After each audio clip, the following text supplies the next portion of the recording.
Hello everyone, welcome back to the channel. Thank you guys for joining me today. So I have a fun idea for you guys, fun little video. This video is going to be talking about twin flames, just because today is 2/2/22. So there's just a lot of energy numerologically speaking that is relevant to partnership, to connection. And I've heard a lot about twin flames. I've read a lot about twin flames. I've heard a lot about it. So I did wanted to offer my opinion regarding the twin flame journey, what I think it might be, and the information that I found. I have my little info sheet here because I've been doing some research and figuring things out and trying to understand the concept behind twin flames of what they actually are, what people say they are, the concepts behind them, and coming into a deeper understanding of how we can utilize the term twin flame as a method of understanding the specificity of a particular relationship that may be very important to us, or may have some clues as to how we can relate to that relationship differently. So what I wanted to talk about first is the importance of narrative. Because I really enjoy observing how there's so much importance culturally, socially, spiritually, where the birth of an identity is through the process in which the narrative of that identity is born from, right? Our narratives shape our world, they shape our desires, they shape the ways in which we connect with each other. The narratives that we produce, the words that we're born from, the semiotics or the symbology that we utilize in order to create the specificity of our identity is unique not only unto ourselves, but it's unique unto the culture that we come from. It's unique to the region that we're born in. It's unique to the ideologies that our parents have, that their parents had, and the parents before them. It's unique to the historical implications of the place that you were from, the geopolitical nature of that location, right? There's a lot that goes into there's a lot that goes into our narrative, right? And what narrative means. Now, of course, one of the things that I like to address is that narrative doesn't mean that it's true or false, right? For example, oftentimes we think about mythology as just a narrative. It's just something that we say, a story that we talk about. For a lot of people. For people who are a part of the esoteric community or who have a long history of spiritual connection, not only for themselves, but also through their culture, right? Spirituality looks at mythology less as a narrative and more as truth. But that is assuming that narrative is by nature illusory, or is implicitly untrue, or implicitly a part of the ways in which we create something. Right? It's almost as if that famous quote that floats around the world, right? Where art reflects reality. And I don't necessarily ascribe to that. I think art is a manifestation of reality. Art embodies reality in a way that utilizes the symbols of humanity, utilizes the symbols that we connect with in order to make a reality more real, more relatable, more understandable, more digestible to our own identity.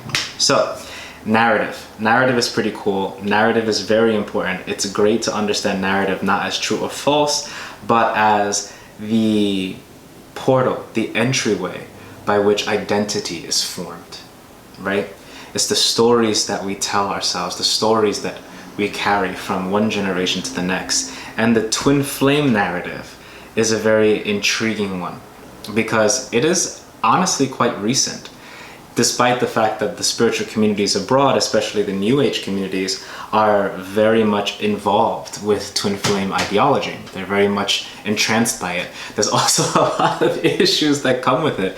People utilize the word twin flame to describe a relationship that is particularly intense, whereas that intensity may not be related to the spiritual significance of twin flames, or it may be just one aspect of that particular psychological response that we have when meeting someone who has our same narrative, who understands where we come from, who, despite cultural differences or sociological differences, or regardless of what it is, they share the same core frequency, which is something that I did find about twin flames that I really enjoyed.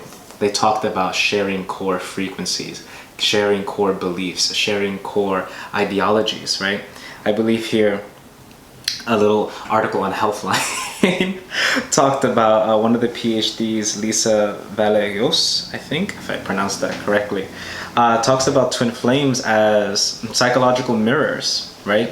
People who share your strengths, they share weaknesses, they share perhaps even past pain or past traumas, that then create a very powerful bonding moment for those two individuals, because you have someone who understands you, someone who gets you in ways that perhaps friends or previous partners or family don't truly understand.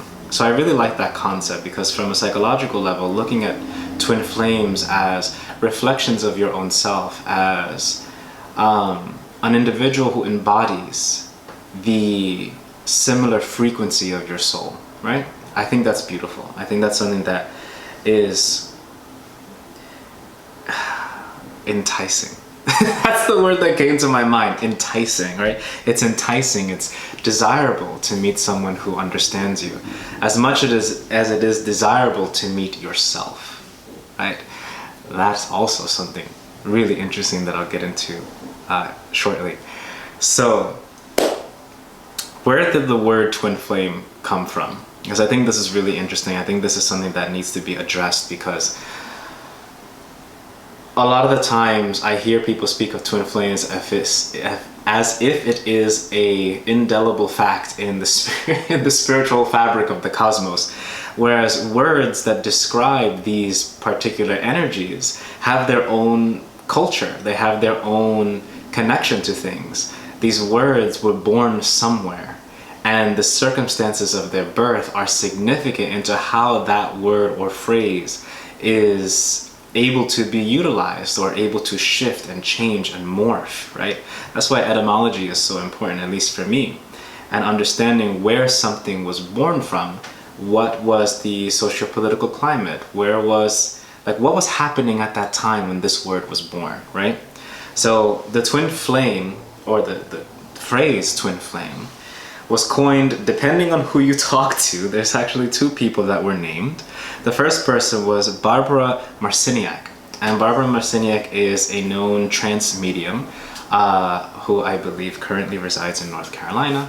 She is a author, a writer, and she wrote her most recent books, or the books that people know her for, were written in the early 90s, some being published in 1992, others published in 1993, and so on. And I think one of the most recent books was around 2013, 2014, which was around the time that the twin flame phrase really took off in the spiritual community, the New Age community, which I think is interesting to note the coincidence, or to note the synchronicity, right?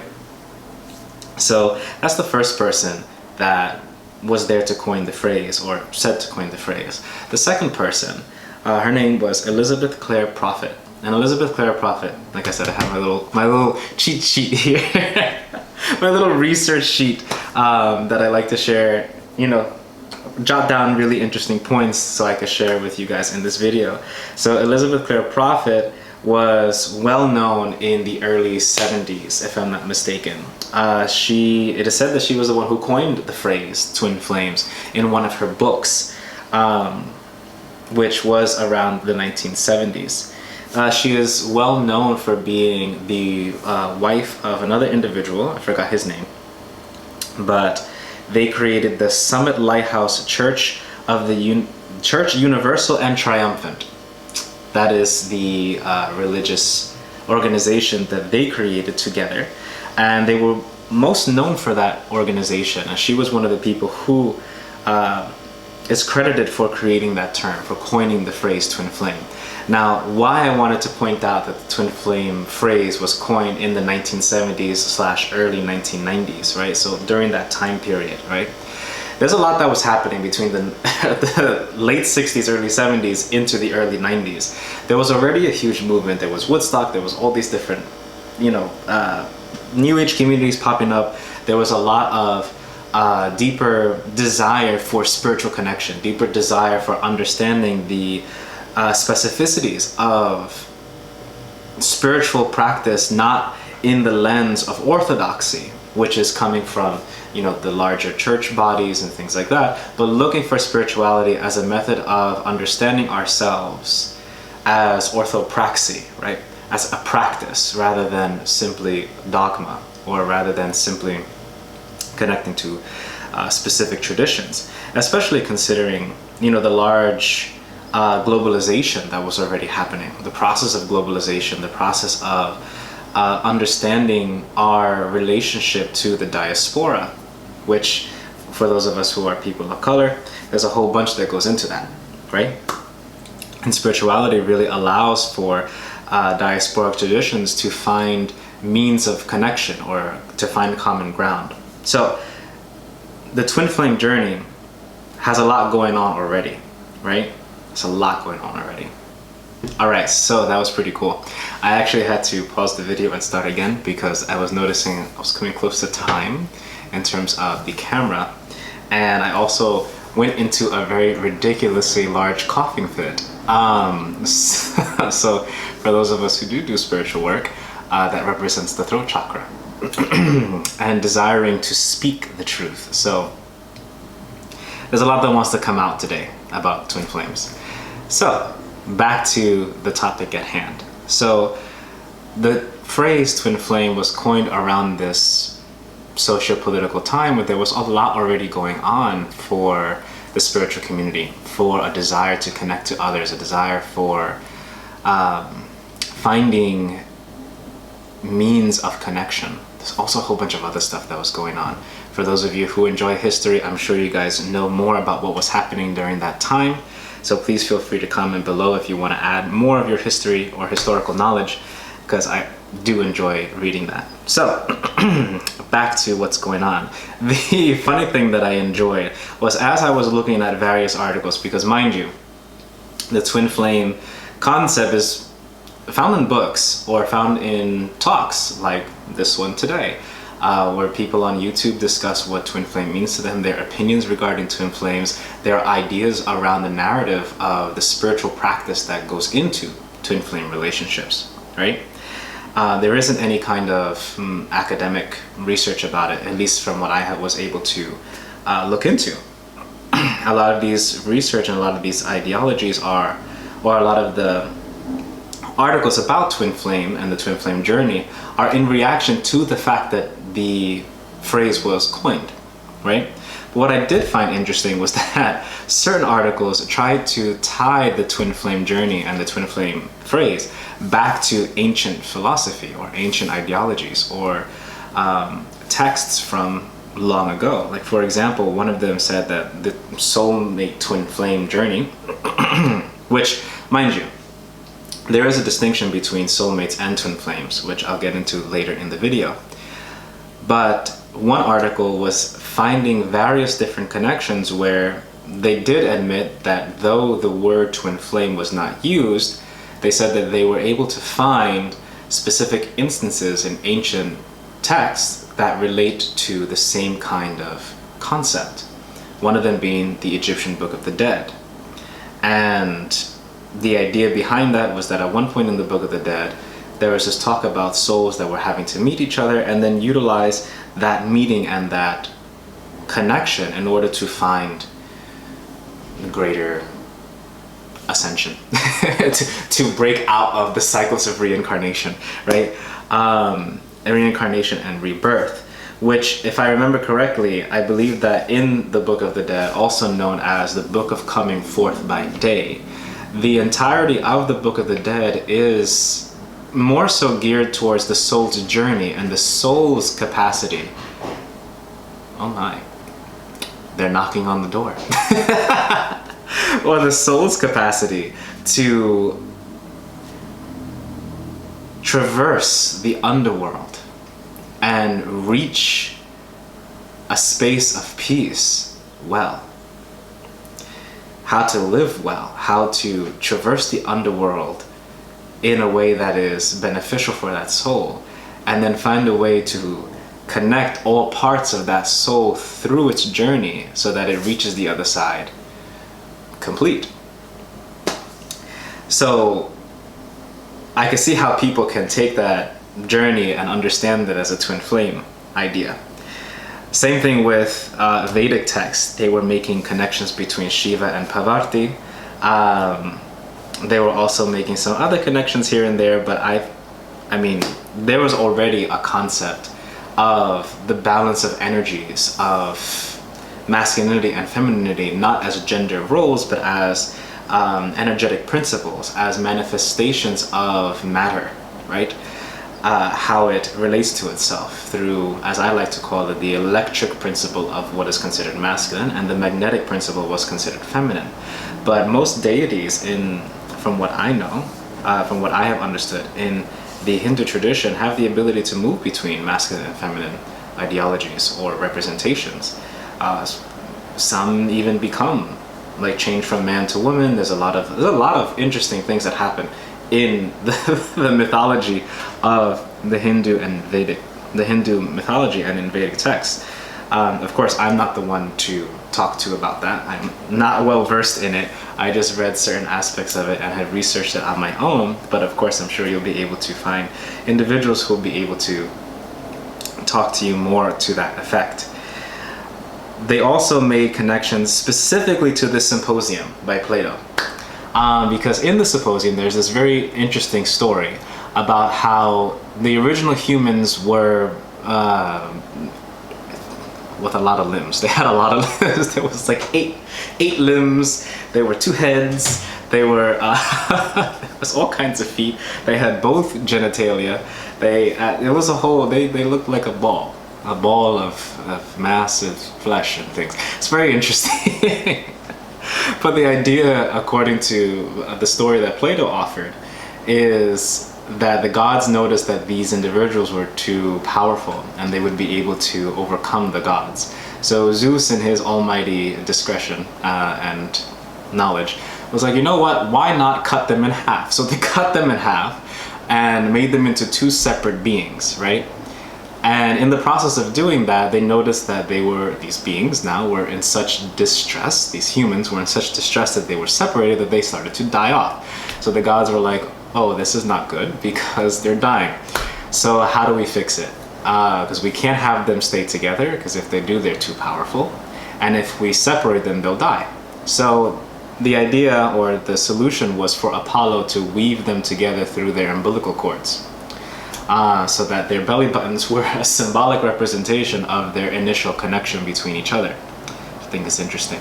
So you can see where people who ascribe to the twin flame journey or who talk about twin flames can look at the phrase that was born relatively recently, the phrase itself, and look back into the past and apply that concept or apply that word to something like this, which was honestly created in a completely different context, right? It was created as a means for understanding, for example, in the symposium, the immense power that humanity has, especially in relationship to the gods, and why the gods had to separate us and provide a particular narrative as to, to give credence to marriage, to give credence to the union between particular groups of people, right? So there's a whole thing that goes into that. Now, there was also the discussion of Eros and Psyche. I hope I pronounced that right. Most people say Psyche. But there is that kind of connection between the gods and people reading the twin flame journey onto those 2 particular deities. And then also I read here that there was one comment about the Bible in Samuel chapter 18, verse 1 through 30, where I believe it says, as soon as he had finished speaking to Saul, the soul of Jonathan was knit to the soul of David, and Jonathan loved him as his own soul. And so people look at that and they're like, behold, twin flames. And while I think that's very interesting and very, you can see the parallels between both, right? Twin flames being individuals who share the same soul frequency, who share your soul to an extent, right? And then looking back at these ancient stories and seeing how there was always a concept of that. It's understandable to relate what is a very new term to very ancient things, and that concept of relating something new to something old provides credence, it provides credibility, it provides a retroactively created tradition, right? Where, see, look, there was all of this stuff already here that supports this particular claim that was just born, essentially. Now, it's not to debunk twin flames. I'm not here to do that. I'm not here to do that. I'm just here to offer the journey that the twin flame concept has had, where it was born from, how did it come to pass, what was the context around twin flames. Now, going into the more spiritual aspect of things, right? Because that was the more three-dimensional aspect. Going into the more spiritual stuff. Twin flames are known, as I had said earlier, as a connection between yourself and someone else who shares the same or very similar soul frequency as you, right? Think of it as if you had lit a flame on a candle and then you lit another candle with the same flame. Is there a distinction between both flames, right? If one was born from the other, they're both essentially the same flame, which is why they utilize that idea of the twin flame, right? So, from a spiritual standpoint, the soul has a similar frequency, a similar embodied energy in someone else or in another individual. And when you meet this person, right, it's not as if you are finding yourself complete, right? Another complete part of you. Because again, go back to the analogy of the two candles. Even though the first flame was born and then the second flame was born from the first, that doesn't mean that the second flame is a part of one part of the fire of the first. That's not the case. They're both their own unique fires, right? They're both whole flames. It's not as if you have a candle burning with half a flame. I don't think that's possible, right? So the concept is that it's not as if you're meeting your other half, right? That is a particularly unique ideology that came specifically from Hollywood, if I'm not mistaken, to find your other half, which is that's a whole nother journey that we can talk about later. That's a whole nother video.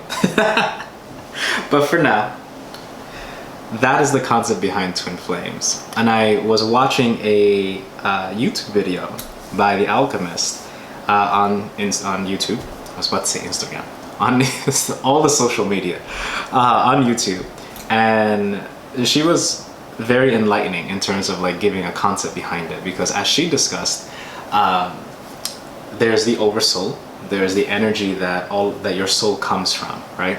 And from there, the soul differentiates itself into various different aspects of its own personality, of its own essence, right? And then each of those particular parts carry energies from the oversoul. And that division of energies becomes your soul family, right? Individuals that were coming from the same oversoul. From there, you have your twin flame, right? Which is one soul in particular, part of that oversoul, that is the same frequency as you, born from the same song, birthed from the same fire, right? To put it in a more poetic sense. Now, I thought that was beautiful, and I could see why a lot of people are drawn to the concept behind twin flames. They're drawn to the idea of meeting someone who matches them, meeting someone who understands them fully and completely, and also meeting someone who shares a lot of similar core values from a psychological perspective, right? That's a beautiful concept. That's something that you can use as a platform for greater spiritual expansion, or greater awareness of your own self, or greater awareness of how someone else who is completely unholy themselves went through similar things as you and how they went through it, and then learning from them, right? I think that's a beautiful concept. So, my opinion regarding the twin flame journey, though, is slightly different. And of course, now this is more personal. Now this is more my idea behind the twin flame journey and my experience of it and my own gnosis, my own personal understanding of it. So less about the history, less about all that fun stuff, but just me. Now, in terms of the oversoul, in terms of soul families, right? I see it more so as you have this oversoul. The oversoul is actually you, right? It is more than just your higher self. It is the amalgamation of all of the lives that you have lived across timelines, centuries, and all that fun stuff. And then that is how you differentiate yourself across timelines, across experiences, to embody different aspects of yourself, right? And the higher self carries that part of you. That part of you. So we have the oversoul, that is the everything of you. The higher self that then connects to all these other things. That is a part of, it's almost as if it's funneling your experiences. And then that higher self differentiates into different aspects of you across timelines. Your oversoul connects to other oversouls. It overlaps with other oversouls, which is where I think the concept of the soul family comes through, because that overlap of energy, think of it like a song. It's like a concert, right? A concert, a concerto, right, is formed from many different instruments. So your oversoul is one instrument, right? One instrument in the orchestra. And the orchestra is the way in which other oversouls relate to each other. And then it continues on, funneling to the higher self, a particular song that you're singing. And each note of that song becomes the you that exists in every timeline, which I think is pretty cool. So, something to think about now with twin flames.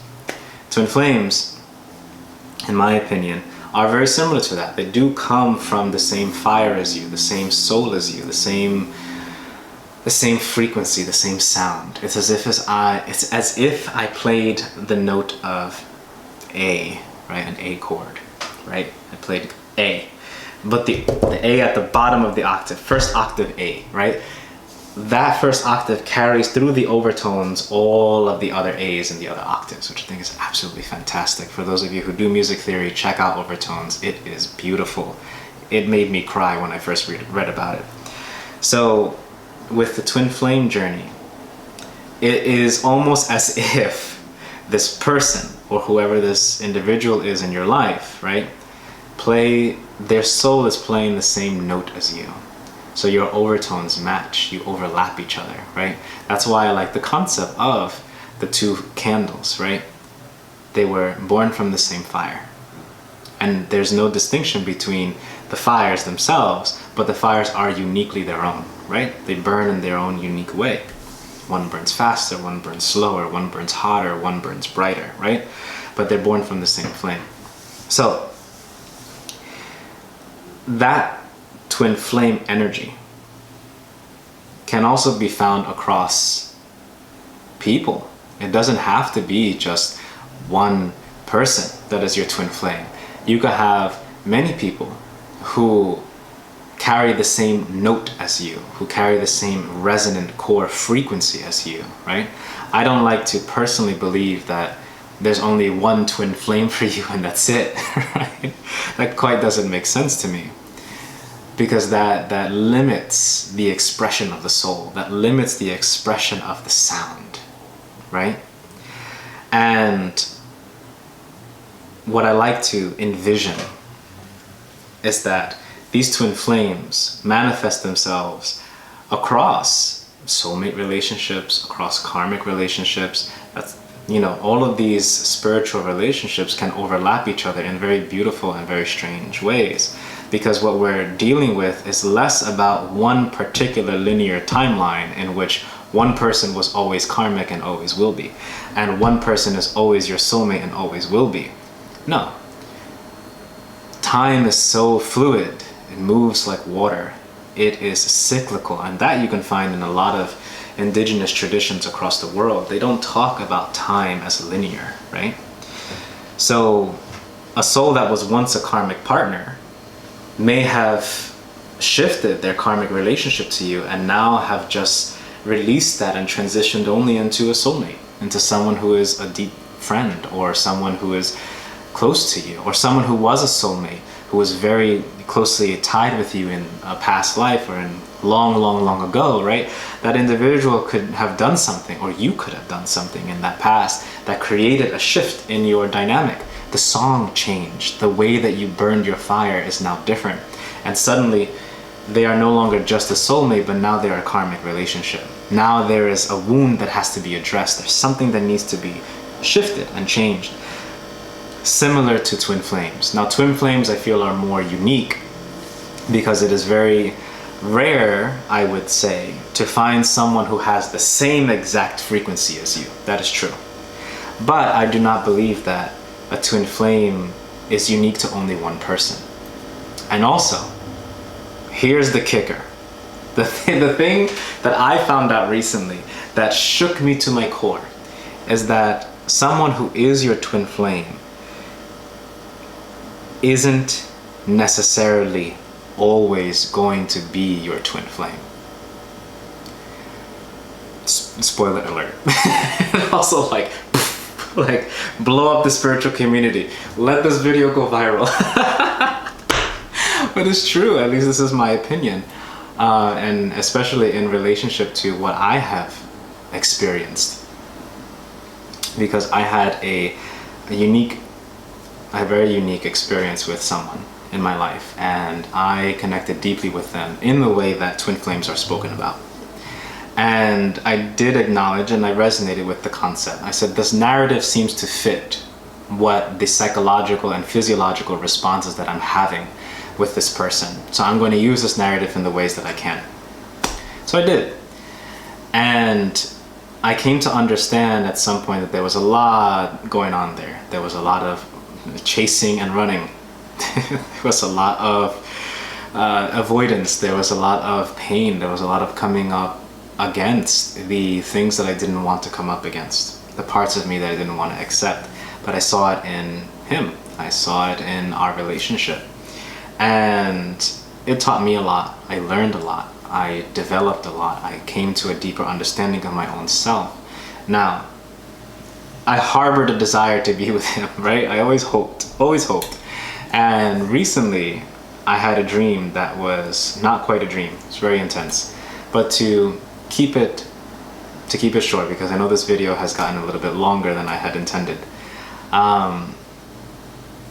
This dream showcased to me that though our souls were born from the same fire, our frequency, this is why I like to speak of it sometimes as sound, right, through music. Music often has that fluidity, that ability to shift and change, right, that I really enjoy. The sound of the frequency of our souls shifted so much that we were no longer the same. We no longer resonated on the same frequency. So the soul that was once born from the same fire as me, our color had become different. Our sound, our frequency became different. It's as if I decided to burn off of copper and he decided to burn off of sulfur. Or I decided to burn off of sulfur and he decided to burn off of gold, right? The chemical composition of what we decided to ignite was different, and it changed the color. It changed the frequency of our fire. So we were no longer the same. And we ceased being twin flames. We ceased being individuals who were able to see the frequency in the same way. Now that is both terrifying and liberating. Terrifying because it will shake people to their core, I think, to even consider the fact that a twin flame may not be forever, or that a twin flame may not last throughout timelines, right? But it's also liberating to know that you are in command of the ways that your soul decides to ascend through the gyre of the universe, right? There is more to your power as an individual to understand how you want to experience this world, how you want to experience partnership, how you want to connect to your own heart, and the ways in which your heart's boundaries are to be honored, the ways that you have released the traumas of the past, the ways in which you have allowed to bury the bones of the ancestors, to bury the things that you carried from the transgenerational traumas that may have been experienced by you and your family, right? That amount of liberty, that freedom that comes from it, can be experienced across all spiritual relationships, karmic, soulmate, or twin flame. So that was the point, and I think that was the way, or the thing that called to me to share this opinion with you guys, was to take the twin flame journey, to understand it, to break it down, to help you understand the context that the phrase was born from, and utilize it and understand it as a narrative. And to take that narrative and to see it from a spiritual perspective, knowing that though you may have been born from this same fire, and may be connected to the same oversoul, there are parts of you that begin to become dissonant, to resonate differently, to move away from each other. And that doesn't mean that you're gone forever. That doesn't mean that the love for this person diminishes, right? It just means that you have decided to take a different path. And I think I enjoy the hopefulness that knowing the path is yours to take, right? There's a beautiful hope there. And it's not always the same for everyone. It's not always easy, right? I do know that there are a lot of psychological implications. There's a lot of social implications, cultural implications. There are some things that we cannot change, but there are other things that we can. And to look at the twin flame journey as one of the many things that we can use as a purpose or as a place of ascension, right? Of growing deeper in knowledge of ourselves, rather than becoming stuck in the fact that this is my twin flame and this is the person that is uniquely mine and I'm uniquely theirs because we are the same soul and we were born from the same fire, and that's all well and good. That can be a great boon, that can enliven you, that can inspire you to do something, that could provide such a great comfort. But knowing that things can change, knowing that your soul can move its song from copper to gold, from gold to copper, from whatever it is that you are into something else that you want to be. That gives you the liberty to decide which relationships are beneficial for you and which ones aren't. And so that is my idea behind the twin flame. That is my personal gnosis, like I said. I hope that you enjoyed this video. It is a little bit longer, but I wanted to include a lot of the things that I've researched, things that I've looked at over the couple months or so, things that I've been hearing over the years, and to offer my own say on it. And hopefully it provides a source of inspiration for you. So I would love to hear your comments below on like what you think a twin flame is and how you relate to twin flames. I think it's very intriguing, and I love to hear what you guys have to say. And I look forward to some more talks with you guys. Let me know what idea you want me to talk about or concept that you want to learn about. I am very happy to make new videos where I'm teaching, where I focus on sharing my opinion. So let me know. I'm very excited to talk to you guys and see you guys soon here on the channel. Love you guys, and I'll see you soon. Bye.